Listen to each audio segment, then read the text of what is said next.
माझ्या महाराष्ट्रातील बांधवांनो, भगिनींनो आणि मातांनो, नमस्कार. जय महाराष्ट्र. बऱ्याच दिवसानंतर आपण भेटतो आहोत. जवळपास 1 महिना होऊन गेला असेल. या एका महिन्यामध्ये जे काय घडलं ते आपल्या समोर घडलेलं आहे. अनेक संकटांचं असं असतं की यायला लागले की एका मागोमाग एक येतात. कोरोनाशी लढतो आहोत, त्याच्यात मध्ये निसर्ग चक्रीवादळ आलं. आपण सर्व किनारपट्टीतली लोक श्वास रोखून बघत होतो की हे वादळ नेमकं कुठे धडकणार. रायगडमध्ये ते धडकलं आणि त्याची नंतर जी काय मी पाहणी केली त्या वादळाची भीषणता भयानक होती. जे त्या वादळाच्या तडाख्यात सापडले नशिबाने वाचले असं मी म्हणेन, पण त्याचबरोबरीने आपल्या शासन यंत्रणेने सुद्धा खूप चांगलं काम केलं. मनुष्यहानी किंवा प्राणहानी, जीवितहानी कमीत कमी कशी होईल यासाठी सतर्कता दाखवली. एकसुद्धा कोळी बांधव किंबहुना एकसुद्धा मच्छीमारी करणारी बोट आपण समुद्रात राहू दिली नाही. त्याने वेळेमध्ये आपल्या घरात आणलं, सुरक्षित जागी हलवलं आणि त्यामुळे प्राणहानी झाली, पण ती कमीत कमी ठेवण्यात आपल्याला काही प्रमाणात यश आलं. आर्थिक नुकसान तर झालेलं आहे. मोठी मोठी झाडं उन्मळून पडलेत, फळबागा उद्ध्वस्त झालेल्या आहेत, घरांचे छपरे उडून गेलेले आहेत. नुकसान अतोनात झाले, पण त्या अतोनात नुकसान म्हणजे विजेचे खांब सुद्धा उन्मळून पडलेले आहेत. या नुकसानीमध्ये आपण हेही पाहिलं की सरकार खंबीरपणाने ह्या सर्व किनारपट्टीतल्या कोकणवासियांच्या आणि जिथे जिथे हे वादळ पुढे सरकलं, ज्यांचं नुकसान झालं त्या सगळ्यांच्या पाठी खंबीरपणे उभं आहे. या गेल्या काही दिवसात काय झाले, एक तर आपण असे भेटू शकत नाही आहोत. हा विकास म्हणायचा का, कल्पना नाही, पण प्रत्यक्ष भेटी होत नाहीत आणि असं भेटावं लागतंय. आणि पूर्वी आपण अनेक दिवसानंतर भेटल्यानंतर विचारायचो, काय रे, कसा आहेस. मग जो तो आपापली दुःख असतील, व्यथा असतील, वेदना असतील एक बाजूला ठेवून भेटीत बोलायचं की मजेत आहे. आता सगळ्यांची परिस्थिती तीच आहे. कसे आहात, जसे तुम्ही आहात तसेच आम्ही आहोत. सगळे घरातच आहोत. सगळं काही ठप्प आहे, संपूर्ण जग ठप्प आहे आणि या संकटाचा सामना आपण करत आहोत. आज मी आपल्याशी बोलताना परवा 1 तारीख आहे. ही 1 तारीख आषाढी तर आहेच, पण जे आपल्यासाठी डॉक्टर्स योद्धे बनून लढत आहेत त्यांचा डॉक्टर्सचा राष्ट्रीय डॉक्टर दिन आहे. त्या सगळ्यांना मी त्यांचं कौतुक करतो, त्यांना धन्यवाद देतो आणि तुम्ही जी लढाई लढतात आमच्यासाठी त्याच्यात आम्ही सुद्धा तुमच्यासोबत आहोत. तुमच्यासोबत तुम्हाला आम्ही सहकार्य करतो आहोत आणि करू हे एक वचन त्यांना देतो. डॉक्टर दिनाबरोबर आपल्या राज्याचे माजी मुख्यमंत्री वसंतराव नाईक त्यांचाही जन्मदिवस आणि हा सप्ताहच आपण शेतकरी सप्ताह म्हणून साजरा करतो. म्हणजे दोन्ही जे आत्ता आपल्याला जीव वाचवत आहेत त्या डॉक्टरांचा तो दिवस आहे आणि योगायोगाने वसंतरावांच्या जन्मदिवसाच्या निमित्ताने जो शेतकरी दिन साजरा करतो, म्हणजे आपल्याला जगाला जो आपलं धान्य पिकवतो त्यांचा सुद्धा हा एक दिवस आहे. म्हणून मी या दोन्ही शेतकऱ्यांना आणि माझ्या डॉक्टर्सना विनम्र नमस्कार करतो आणि आपल्याशी आता बोलतो. साहजिकच आहे, 30 तारखेपर्यंत हा लॉकडाऊन आहे. माननीय पंतप्रधानांनी 30 जूनपर्यंत हा लॉकडाऊन जाहीर केलेला आहे. 30 जून नंतर काय होणार, मी यापूर्वीच आपल्याला सांगितलेलं आहे की आता लॉकडाऊन हा शब्द बाजूला ठेवायचा आणि हळूहळू आपण एक एक गोष्टी, सोयी सुविधा, सेवा ह्या उघडत जाणार. म्हणजेच 30 तारखेनंतर लॉकडाऊन उठणार का, तर अत्यंत स्पष्ट शब्दात नाही. मग काय होणार, असंच राहणार का, तर तेही उत्तर नाही आहे. आपण गेले 15-20 दिवस अनुभवतो आहोत.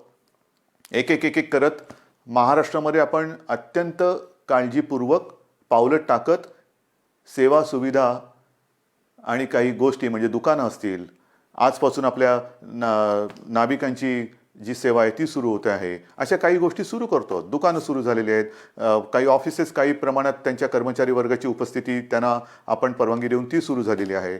तर एक एक गोष्टी आपण सुरू करत चाललेलो आहोत. हे हळूवार का करतो आहोत आपण, ह्याचं कारण अजूनही संकट नाही टळलेलं.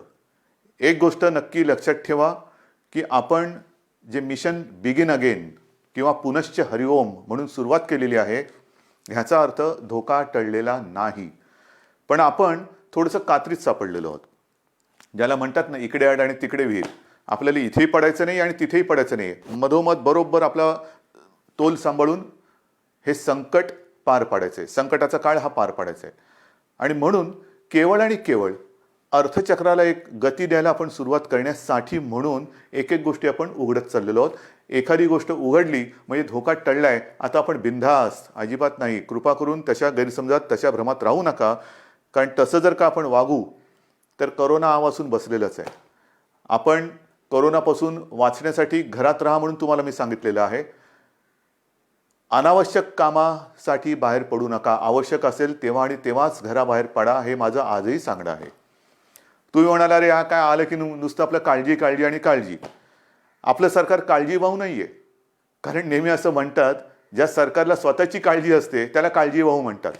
हे सरकार तुमचं आहे, मजबूत आहे आणि तुमची महाराष्ट्राची काळजी घेणारं हे सरकार आहे. आणि म्हणून माझं कर्तव्य आहे की तुम्हाला धोक्यापासून सावध करणं. बाहेर जर का आपण पडलो आणि बिनधास्त वावरलो तर धोका आहेच. प्रत्येक पावलावरती धोका आहे. मला एका गोष्टीचा नक्कीच अभिमान आहे की माझे सगळे महाराष्ट्रातले बांधव, माता भगिनी ह्यांचा सगळ्यांचा माझ्यावरती, आपल्या सरकारवरती विश्वास आहे. आणि जे जे काही सरकार सांगतंय त्या सूचना तुम्ही पाळत आहात, म्हणून मला तुमचा अभिमान आहे. हे करत असताना काही ठिकाणी जसं आपण लोकलची मागणी केली होती, त्या लोकल सुरू झालेल्या आहेत. मुंबईमध्ये ग्रामीण भागामध्ये उद्योगधंदे सुरू झालेले आहेत. तिथे सुद्धा लोकांचं येणं जाणं सुरू झालेलं आहे. विशेष म्हणजे जो शेतकरी, ज्याचा उल्लेख मी सुरुवातीला केला, तो शेतकरी आपण सगळे लॉकडाऊनमध्ये घरी असलो तरी सुद्धा न थकता, न थांबता आपल्यासाठी मेहनत करतोय, घाम गाळतोय, जमिनीत राबतोय, भूमीमध्ये राबतो आहे, अफाट मेहनत करतोय. त्या शेतकऱ्याच्या सोबत आपण आहोत आणि आपण राहिलं पाहिजे. मला कल्पना आहे की जसजसा हा सीझन आता पुढे सरकतोय, महाराष्ट्रातल्या ग्रामीण भागात, मग मराठवाडा असेल, विदर्भ असेल, काही ठिकाणावरून तक्रारी आलेल्या आहेत आणि त्याची गंभीर दखल आपण घेतलेली आहे. तक्रारी कोणत्या आहेत? बोगस बियाणं. हे दुर्दैव आहे. हे दुर्दैव आहे. ह्याचं कारण शेतकरी हा, एकतर शेतकऱ्याची अवस्था सगळ्यांचीच सारखी झालेली आहे, रोजगारच नाहीये. तरी देखील मागचा पुढचा विचार न करता हा शेतकरी आपल्यासाठी मातीत राबतोय हे आपल्याला सर्वांनाच माहिती आहे. मरमर मरून, राब राब राबून, अफाट कष्ट करून जे बियाणं त्यांनी पेरलं ते बियाणं उगवलंच नाही. मग काय करायचं? दुबार पेरणीचं संकट आलं. आणायचे कुठून पैसे? एक तर असंही कर्जाचं ओझं जे आपण बऱ्याचशा प्रमाणात उतरवलेलं आहे आणि जे राहिलेलं आहे, जो शेतकरी माझा या कर्जमुक्तीच्या योजनेमधून काही कारणासाठी, म्हणजे जसं मी मागे सांगितलं तुम्हाला की 2 टप्प्यात जे आपण करणार होतो कर्जमुक्ती, त्याच्यातला काही भाग, काही लाख शेतकरी हे नेमकं तिथल्या स्थानिक निवडणुका आल्या, आचारसंहिता सुरू झाली म्हणून ही कर्जमुक्ती तिथली थांबली. त्याच्यानंतर करोनाचं संकट आलं म्हणून ही कर्जमुक्ती थांबली. पण आता आपण ठरवलेलं आहे की लवकरात लवकर हा उरलेला सुद्धा शेतकरी आहे त्याला देखील कर्जमुक्त करायचं. मग हे असं सगळं करून पैसा जमवून तो आपल्यासाठी बियाणं विकत घेतो, पेरतो आणि राबतो आणि बियाणंच उगवलं नाही. पण मी माझ्या शेतकरी दादांना सांगू इच्छितो की तुम्ही काळजी करू नका. हे सरकार तुमचं आहे. ज्यांनी तुम्हाला फसवलेलं आहे ते कायद्याच्या कचाट्यातून सुटणार नाही. त्यांच्यावरती गंभीर गुन्हे दाखल करून त्यांना सजा तर होईलच, पण जे नुकसान तुमचं झालेलं आहे, त्यांनी केलेलं आहे, त्यांच्याकडनं तुम्हाला हे सरकार नुकसान भरपाई सुद्धा मिळून दिल्याशिवाय राहणार नाहीये. काळजी करू नका. हे सरकार म्हणजे असं बेवारशाचा कारभार नाहीये, कोणी यावं आणि माझ्या महाराष्ट्रातल्या जनतेला फसवून जावं. अजिबात नाही चालणार. ज्यांनी शेतकऱ्यांना फसवलेलं आहे त्यांना शिक्षाही होणार, त्यांना शिक्षाही करणार. आणि म्हणून मला असं वाटतं की एक संधपणा जो आपल्यामध्ये आहे तो फार महत्त्वाचा आहे. मला विशेष धन्यवाद आणखीन सर्व धर्मियांना द्यायचे आहेत. सर्व धर्मीय, मग त्याच्यामध्ये माझे हिंदू आलेच, मुस्लिमही आले, ख्रिश्चनही आले, शीख पंथी आले, सगळेच आले. ह्याचं कारण मी मागे आपल्याशी बोललो होतो. साधारणतः शिमगा म्हणजे होळी झाली, शिमगा झाला आणि कोरोनाची बोंबाबोंब सुरू झाली, ती अजूनही कायम आहे. सगळ्यांनी, मग तो ईद असेल, मग आपली रामनवमी असेल, आता तर मुख्य म्हणजे आषाढीची वारी, आषाढी एकादशी आता परवा आहे, मी चाललोय. पण सगळ्यांनी आपल्याला एक सामाजिक भान ठेवून हे उत्सव अत्यंत शिस्तबद्ध पद्धतीने जसं सरकार सांगते तशा पद्धतीने ते, आता साजरा हा शब्द विचित्र आहे, पण घरातल्या घरात का होईना साजरा करतात. सगळ्यांनाच धन्यवाद दिले पाहिजेत. आपल्या परंपरा आहेत. आषाढी एकादशीची परंपरा, वारीची परंपरा ही किमान 700-800 वर्षापूर्वीपासूनची आहे. आणि आपल्याशी मी आज बोलताना 2020 साल सुरू आहे. मला 2010चं साल आठवलं. 2010 साली मी पांडुरंगाचं दर्शन घेतलं. कसं घेतलं आपल्याला माहिती आहे. मी ह्या संपूर्ण वारीचा पाठपुरावा केला, पण मी वारीत प्रत्यक्ष सहभागी न होता हेलिकॉप्टरमधून सहभागी झालो आणि एरियल फोटोग्राफी केली. त्याचं पुस्तकसुद्धा मी आपल्या चरणी तुम्हाला मी सगळ्यांना अर्पण केलेलं आहे. पाहावा विठ्ठल. मी विठ्ठल पाहिला, नक्की पाहिला.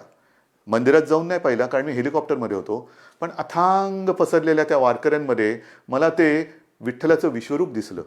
माझ्यासारखा भाग्यवान मीच असेन. विश्वरूप ज्याला म्हणतात ते विश्वरूप काय असतं ते विश्वरूप मी त्या वारकऱ्यांच्या रूपात पाहिलं. देहभान हरकून हे वारकरी विठू नामाचा गजर करत चालत असतात. अक्षरशः देहभान हरकलेले असतात. म्हणजे कशाचं काही त्यांना सगळं जग आजूबाजूला आहे नाही आहे नाही, बस विठू माऊली विठू माऊली विठू नामाचा गजर करत ते चालत असतात. ही गेल्या अनेक वर्षाची परंपरा. अनेक ठिकाणावरनं संत महात्म्यांच्या पालख्या तिकडे येतात आणि मग ते रिंगणं होतात. मध्ये मग ते इंदापूरचं रिंगण असेल, वाखरीचं रिंगण असेल, ते घोडे धावतात. हे सगळं अप्रूप हे केवळ आपल्या देशातच होऊ शकतं. पण त्या सगळ्या वारकऱ्यांनी सुद्धा संयम दाखवला. जे सरकार म्हणेल ते, हे असे नागरिक कुठे सापडणार तुम्हाला. आणि त्या वारकऱ्यांना सांगतोय की नाईलाज म्हणून आपल्याला यावेळेला तो सगळा वारीचा सोहळा हा आटोपशीर करावा लागला. पण मी आपल्या वतीने आपल्या विठुरायाला साकडं घालायला जाणार आहे. नक्की जाणार. विठुरायाला मी साकडं घालणार की विठुराया हे काय आहे, कोणते दिवस आहेत, कशी दिवस आहेत, कशी परिस्थिती आहे. हे तुझे लाखो करोडो भक्त आज तुझ्या दर्शनाविना घरातल्या घरात आहेत. आणि का तरी अशी विचित्र परिस्थिती आलेली आहे. तुझे चमत्कार आम्ही अनेक ऐकलेत. आम्ही तुमचे चमत्कार अनेक चित्रपटातून पाहिलेत. पण आता हा चमत्कार आम्हाला दाखव आणि हे करोनाचं संकट लवकरात लवकर नष्ट करून केवळ माझा महाराष्ट्रच नाही तर संपूर्ण जगाला पुन्हा एकदा सुखाचे, समृद्धीचे आणि निरोगी आयुष्याचे दिवस दाखव. हे साकडं घालायला मी जाणार आहे. वारकऱ्यानो, आशीर्वाद, तुमचे आशीर्वाद माझ्या पाठी असू द्या की ते आशीर्वाद घेऊन मी विठुरायाचे आशीर्वाद घ्यायला जाईन. आणि मला खात्री आहे तुम्ही जर मागे उभे राहिलात ना तर आपली विठू माऊली सुद्धा त्या माझ्या साकड्याला यश दिल्याशिवाय राहणार नाही. तुमचे आशीर्वाद मी आज मागतोय. मी आषाढी एकादशीला तुमच्या सगळ्यांचा प्रतिनिधी, मुख्यमंत्री म्हणून नाही, तो मान बहुमान वेगळा, पण मी तुमचा प्रतिनिधी म्हणून मी जातो आहे. जेव्हा तिथे मी पोहोचेन तेव्हा मी तुमचा प्रतिनिधी वारकरी म्हणून मी तिथे पोहोचणार आहे. म्हणून मला तुमचे आशीर्वाद पाहिजेत. आषाढीची ही उद्याची आषाढी, परवाची आषाढी एकादशी येते. त्याच्यानंतर दहीहंडी येते. दहीहंडीच्या मंडळानं सुद्धा मला खास धन्यवाद द्यायचे. कोणीही माझ्याशी बोलायला आलं नाही, कोणी कोणाशी चर्चा केली नाही, पण एक सामाजिक भान ठेवून त्यांनी स्वतःहून दहीहंडीचा उत्सव हा रद्द केला. ह्यालाच म्हणतात एक सामाजिक जाणीव, सामाजिक भान. शेवटी उत्सव म्हणजे काय, कोणासाठी उत्सव, आनंदासाठी असेल. पण जर हे संकट चहूबाजूनी आपल्याला वेढून टाकत असेल तरी देखील आम्ही उत्सव साजरे करतोय, हे असा आंधळेपणा नाही उपयोगाचा. मग दहीहंडी झाल्यानंतर मी काल परवाकडेच गणपती उत्सवाबद्दल एक आपल्याला विनंती केलेली आहे.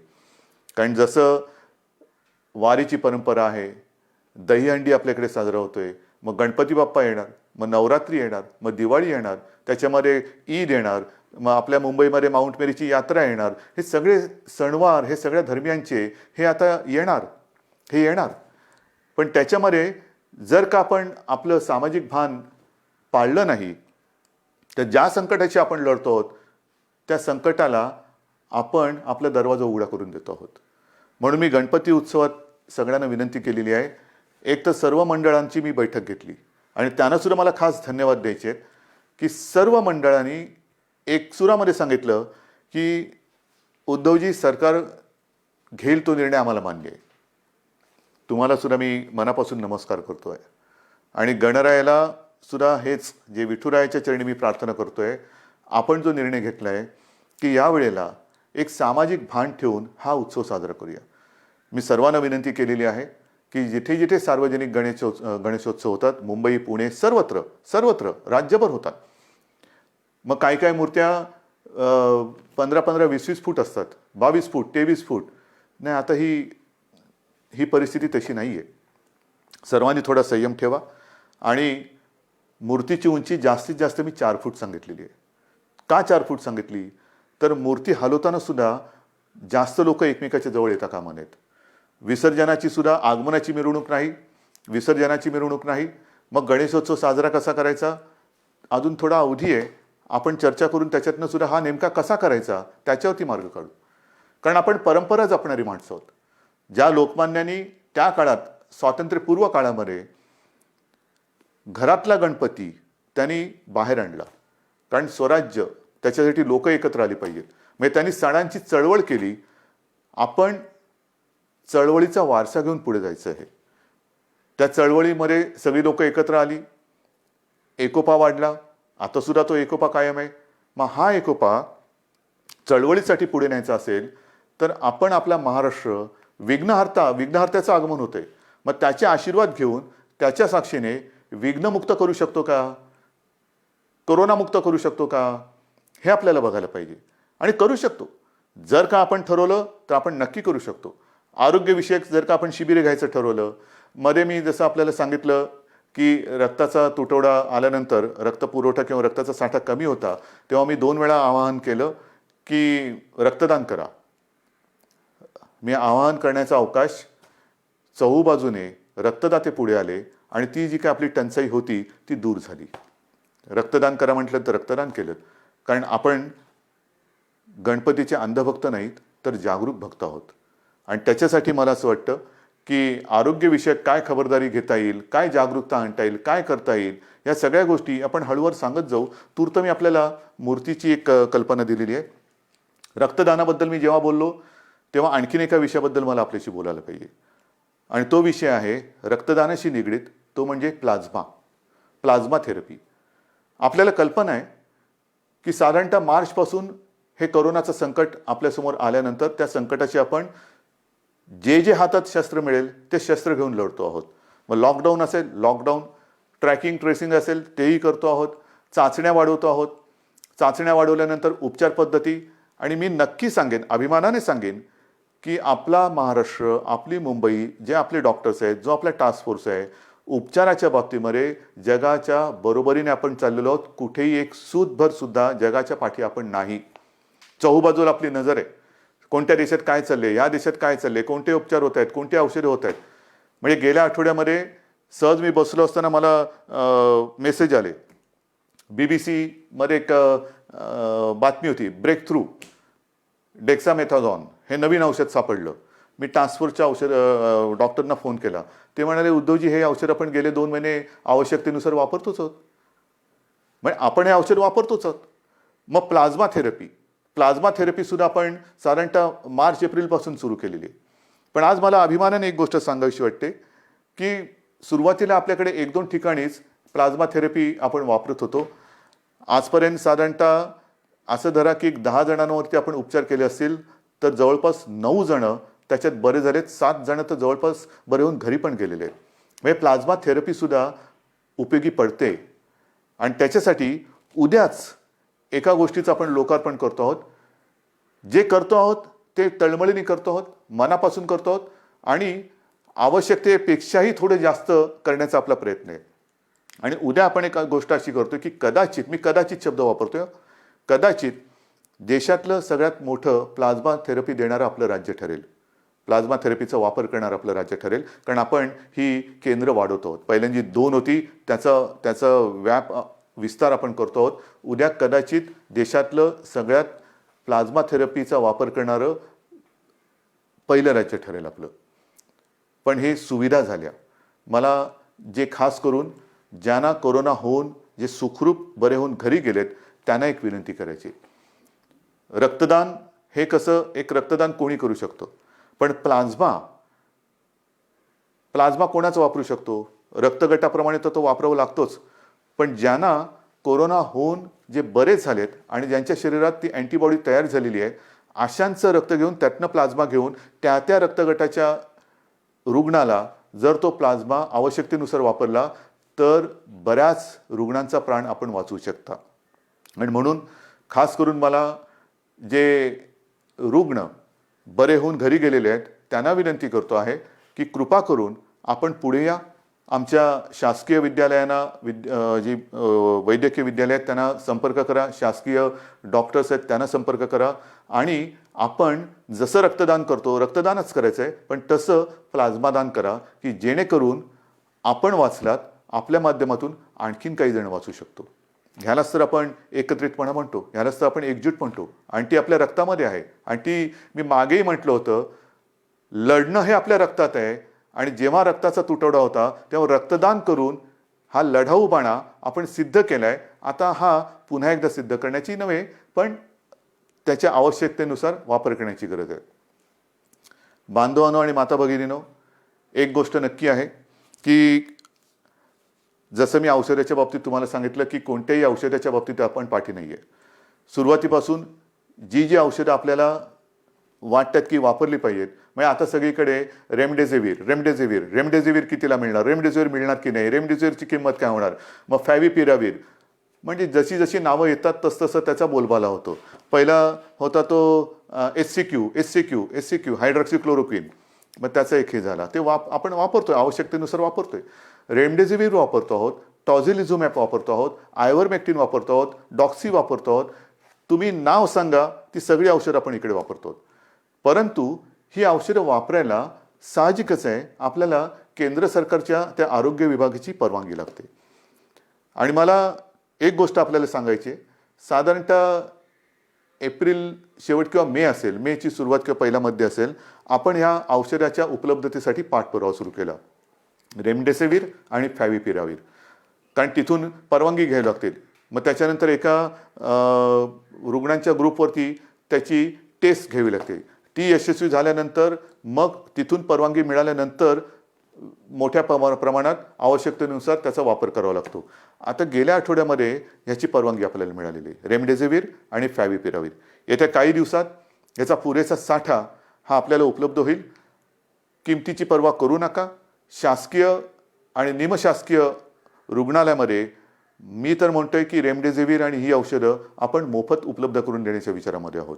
पण पहिली गोष्ट ही उपलब्ध होत आहेत आता, म्हणजे कोणी काळजी करण्याचं कारण नाही आहे. कसं मिळणार आता आहे, अजून एक थोडे दिवस आपल्याला त्याच्या साठ्याबद्दल किंवा उपलब्धतेबद्दल आपण प्रयत्न करून ती उपलब्ध करून देतो आहोत. पण एकदा का हा साठा आपल्याकडे किंवा ज्याला म्हणतो ना पुरवठा व्हायला लागला की त्याचा कुठे मी तुटवडा पडू देणार नाही, ही तुम्हाला मी खात्री देतोय. रुग्णांची संख्या वाढणार. तुम्ही म्हणणार वाढणार म्हणजे काय, नाही तसं नाही आहे. ह्याला दोन गोष्टी आहेत. आपण अर्थचक्राला गती देण्यासाठी काही गोष्टी हळूहळू मिशन बिगिन अगेन म्हणून सुरुवात केलेली आहे. ये जा वाढली, भेटणं वाढलं, संपर्क वाढला आणि तो संपर्क वाढल्यानंतर साहजिकच आहे रुग्णांची संख्या ही सुद्धा वाढत चाललेली आहे. पण ही रुग्णांची संख्या वाढत असताना आपण टेस्टची संख्या सुद्धा वाढवतो आहोत आणि ती वाढवलेली आहे. म्हणून आता रुग्ण येण्याची वाट न बघता आपण व्हायरस पोचायच्या आत तिकडे पोहोचण्याचा प्रयत्न करतोय. चेस द व्हायरस ही एक नवीन संकल्पना मुंबईत सुरू केली, ती संपूर्ण राज्यभर आता आपण राबवत आहोत. Chase the virus. आणि त्याच्यासाठी रुग्णांची संख्या जरी वाढत असली तरी आपल्याकडे आरोग्य सुविधाही आपण वाढवत आहोत. औषधांची सुद्धा कुठेही टंचाई होणार नाही, औषधोपचार ते सुद्धा वाढवत आहोत. पण या निमित्ताने मला पुन्हा एकदा काही डॉक्टर्स जे आहेत, ज्येष्ठ डॉक्टर्स, मी समजू शकतो प्रत्येकाला जीवाची काळजी असतेच, पण काही ज्येष्ठ डॉक्टर्स जे 55-60च्या वरती आहेत पण अनुभव आहे त्यांना, 55-60च्या वरती आहेत आणि ज्याला आपण म्हणतो की हाय रिस्क, म्हणजे ह्या डॉक्टर्सना सुद्धा त्यांना सुद्धा सकाळ दुपार संध्याकाळ रात्र 24 तास ही रुग्णांची काळजी आहेच. तर त्यांना सुद्धा इतर काही व्याधी किंवा विकार आहेत, म्हणजे डायबिटीज असतील, किडनीचे विकार असतील, समजा दुसऱ्या काही आणखीन गोष्टी असतील, तर ते सुद्धा थोडेसे घाबरून हॉस्पिटलमध्ये जात नाही आहेत. मी त्यांना नम्रपणाने विनंती करतोय की आपण काळजी करू नका. एक काळ असाही होता की सगळीकडे पीपीई किट मिळत नाही, N95 मास्क मिळत नाही. आता या सगळ्याचा पुरवठा आपल्याकडे मुबलक आहे, साठा मुबलक आहे. काही काळजी करू नका. तुमच्या पाठी सरकार आहे. जे तुमच्या सुरक्षेसाठी आवश्यक आहे ती संपूर्ण खबरदारी घेण्याची तयारी सरकारची आहे. कारण आपण कोविड योद्धा म्हणायचं आणि त्याला बिना शस्त्रांनी पाठवायचं असं अजिबात होणार नाही. पण आज आपली गरज आहे, महाराष्ट्राला गरज आहे, आपल्या अनुभवाची गरज आहे. कारण अनेक ठिकाणी आपण ज्येष्ठ डॉक्टरांची एक अनुपस्थिती हे अनुभवतो आहोत. म्हणून मी सगळ्यांना विनंती करतोय की आपण जिथे जिथे असाल, हॉस्पिटलमधले असाल हॉस्पिटलमध्ये जा, खाजगी आपले दवाखाने क्लिनिक असतील कृपया सुरू करा. ज्या ज्या गोष्टीची आपल्याला उपकरणांची आवश्यकता असेल ती सरकारकडनं आपल्याला दिली जाईल. तुम्ही त्याच्यात अजिबात काळजी करू नका. तुम्हाला जे जे पाहिजे ते पुन्हा मिळेल, ते पूर्ण मिळेल. अशा पद्धतीने आपण एका बाजूला आरोग्य सुविधा वाढवत चाललेलो आहोत, एका बाजूला टेस्टची संख्या वाढवत चाललेलो आहोत, टेस्टची केंद्र वाढवत चाललो आहोत.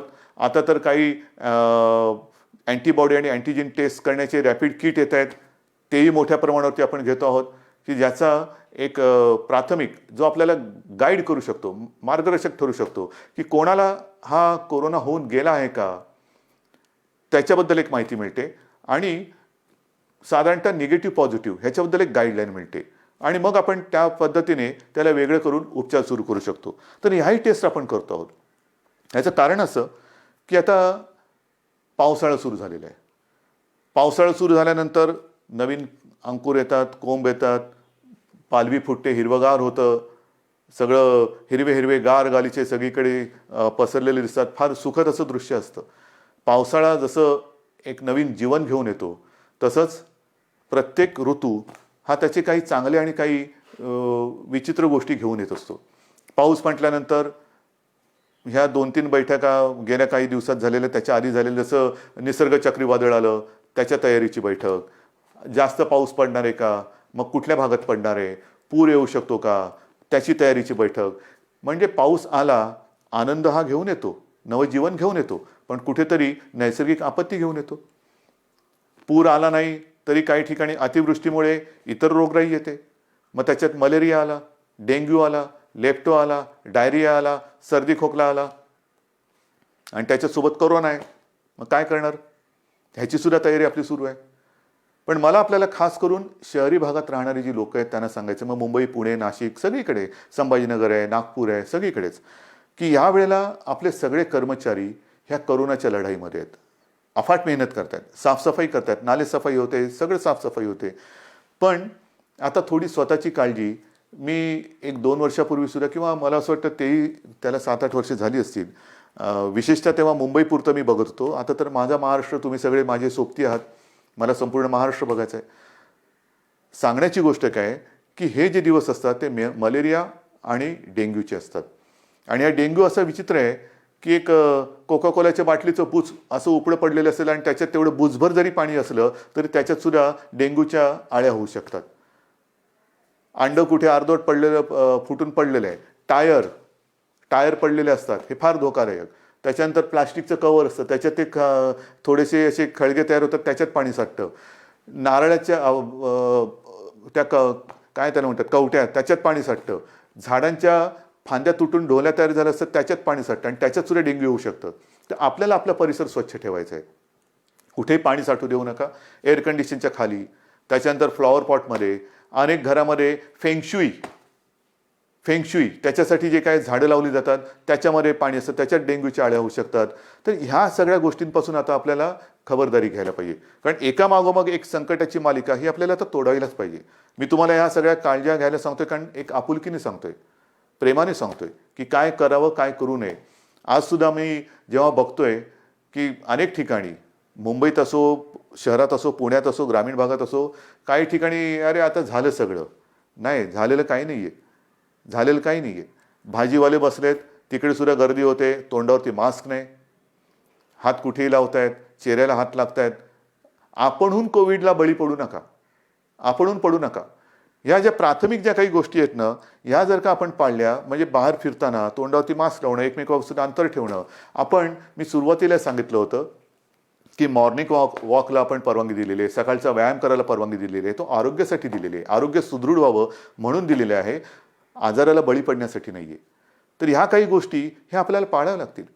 जशा काही गोष्टी आपण ओपन करत चाललेलो आहेत तशा ह्या केसेस वाढत आहेत. आणि काही ठिकाणावरून माझ्याकडे विचारणा होते की आम्हाला ह्या भागामध्ये पुन्हा लॉकडाऊन करण्याची परवानगी द्या. लॉकडाऊन करायचं का? मी आपल्याला प्रश्न विचारतोय, करायचं लॉकडाऊन? कारण हे तुम्ही ठरवायचे. जर गरज नसताना बाहेर पडलात आणि गर्दी केली आणि केसेस वाढायला लागल्या तर पुन्हा येरे माझ्या मागल्या. मग एक एक गोष्टी आपण पुढे पाऊल टाकताना पुन्हा मागे नाही यायचं आता. म्हणून लॉकडाऊन करायचं की नाही ह्याचा निर्णय आता मी तुमच्यावर सोपवतोय. जर मला असं वाटलं की गर्दी वाढते, केसेस वाढत आहेत, तर मी प्रशासनाला सांगितलेलं आहे की अशा ठिकाणी जर का आवश्यकता वाटली, शक्यतो नको पण आवश्यकता वाटली तर मग पहिल्यासारखा लॉकडाऊन करण्याची गरज तिकडे पडू शकते. कारण कोरोना हा व्हायरस वस्त्या, एक एक वस्ती, जसं काही ठिकाणी तो शिखरावरती पोचला, खाली आला, पण वस्ती बदलली. काही ठिकाणी जिकडे अजून प्रादुर्भाव नाही आहे तिकडे सुद्धा गाफील राहून नाही चालणार. तर ह्या अशा काही काळज्या घेऊन आपल्याला ह्या पुढच्या काळाची वाटचाल करायची. दरम्यान मी तुम्हाला सांगितलं की शेतकऱ्यांसाठी सुद्धा कर्जमुक्तीची योजना जी थोडी काही भागात अपूर्ण राहिली ती आपण पूर्ण करतोय. बोगस बियाण्यामुळे फसले गेलेले शेतकरी त्यांच्या पाठीशी आपण उभे राहतो. आता 30 जूनला प्रधानमंत्री गरीब कल्याण योजना ह्याच्यामध्ये खास करून जे भगवं रेशन कार्ड ह्यांना अन्नधान्य देण्याची जी योजना आहे तिची मुदत संपते. बिना रेशन कार्ड म्हणजे ज्यांच्याकडे रेशन कार्ड नाही त्यांना अन्नधान्य देण्याची योजना संपते.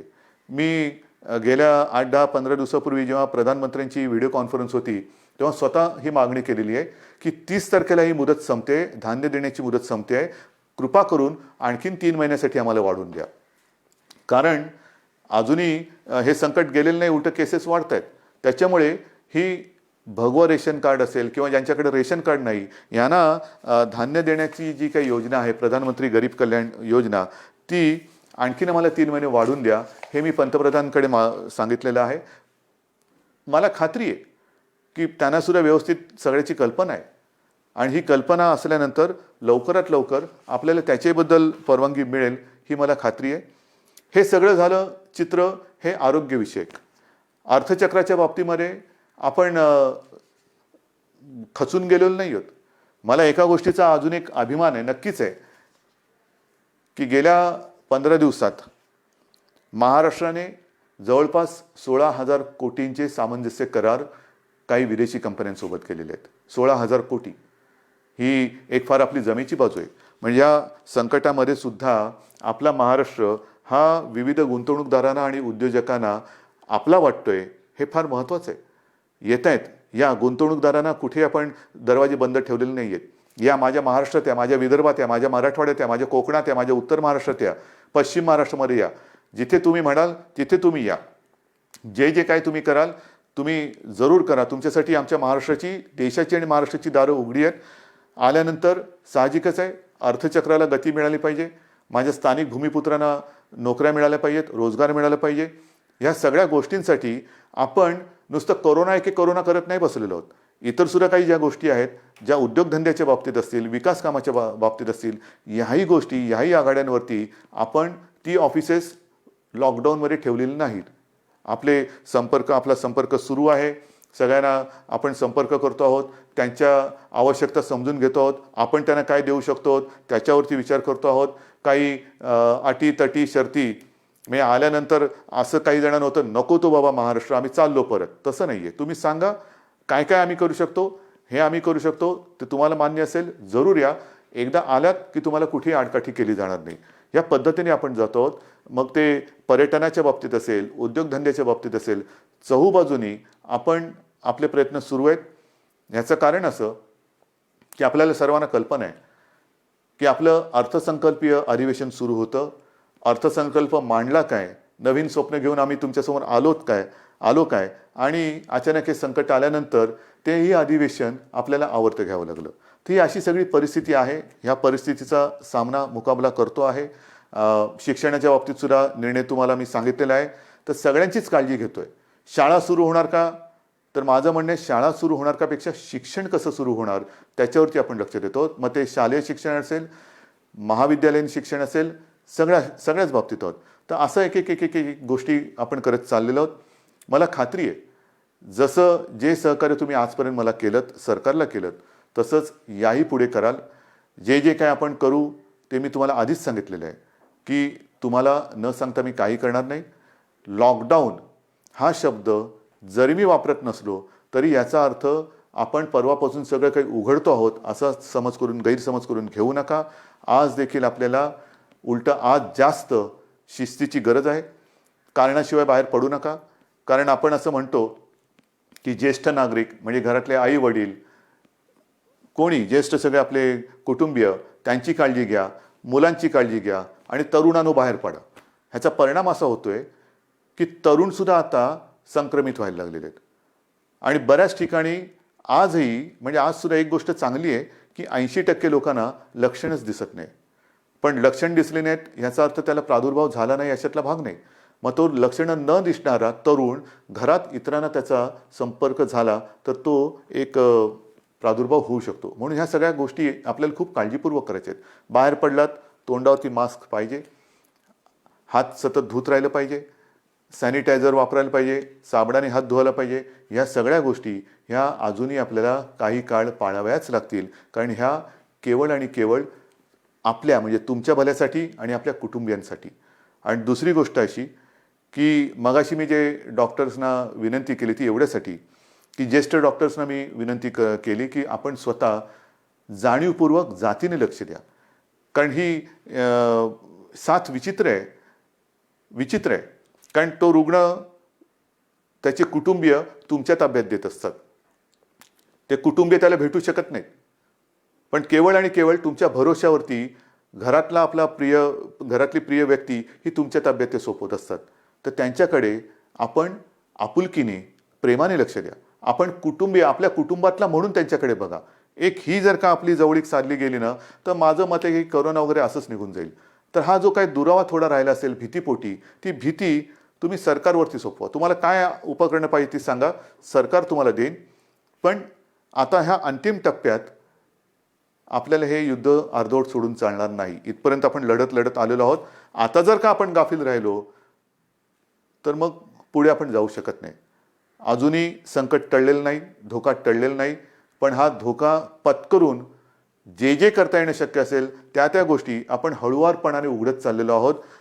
लॉकडाऊन पुन्हा करण्याची वेळ येऊ नये आणि त्याच्यासाठी आपलं सहकार्य जसं आजपर्यंत सरकारला मिळालं तसंच ते यापुढे सुद्धा मिळेल अशीच अपेक्षा आणि विश्वास व्यक्त करून मी आपली रजा घेतो. जय हिंद, जय महाराष्ट्र.